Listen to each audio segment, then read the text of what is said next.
Hi guys, Kim here. So I'm back and we're going to do a review for the Paper Bunny Popper Shopper Bag. So ganito yung kanyang itsura guys. Ayan. O, diba? Perfect lang yung size niya for me. Gusto ko tong Paper Bunny bag na to. So habang naghihintay tayo ng time natin, kasi pauwi na din ako guys. Quick review lang para dito sa bag. Gusto ko siyang i-share sa inyo kasi nahanap ko na yung everyday work bag.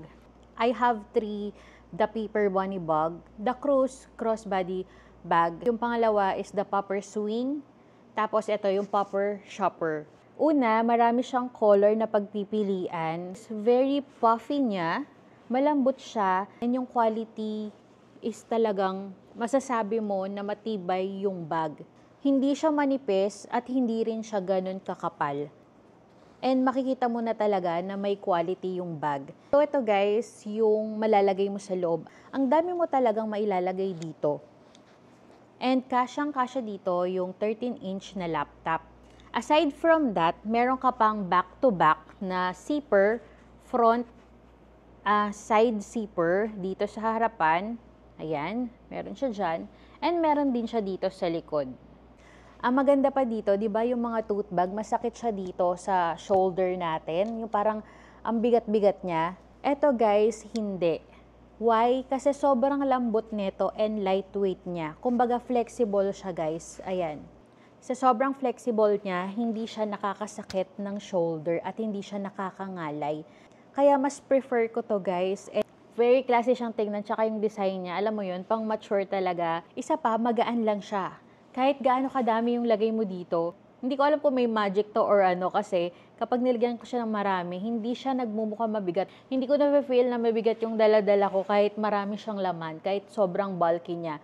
Ang cons niya is yung price dahil for the price na $59 or SG dollar, nasa 2,300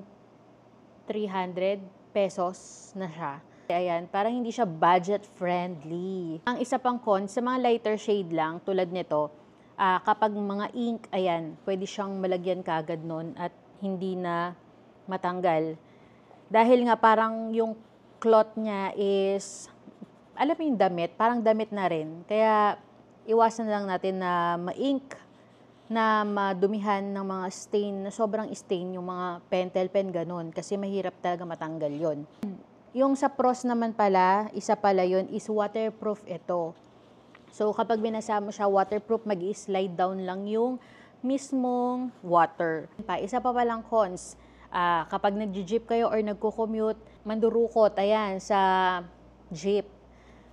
Parang prone siya sa ganun. Kapag na-slashan siya, may slash siya, syempre. Kaya sa mga commuters, ingat-ingat na lang. Hindi siya available sa Philippines, which is kailangan mo pa siyang bilhin sa website ng The Paper Bunny, and Singapore-based sila and merong shipping fee kapag binili mo.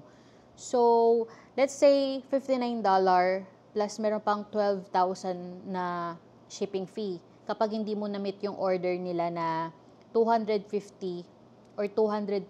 Hindi ko sure kung ganun yung price na kailangan mo ma-meet para free shipping. Pero once na ito lang binili mo, $59, meron siyang papatong na $12 for the shipping fee. So, yun yung aking review para dito, or quick review dito sa The Paper Bunny na bag. For the final review, yes, ma-recommend ko siya. And kung naghahanap ka talaga ng bag, na tote bag na na convenient sa work, ito, masasuggest ko siya sa inyo. Ang ma-rate ko dito is 9/10. Hindi siya yung bag na parang kailangan mong i-maintain everyday, na parang linisin everyday. Parang pwede mo lang siyang everyday bag na shoot ka lang ng shoot na kung ano-ano at hindi ka mag-aalala dito sa bag na to. So, yun lang guys. Thank you so much guys for watching this video. Hope nakatulong sa inyo tong video na to.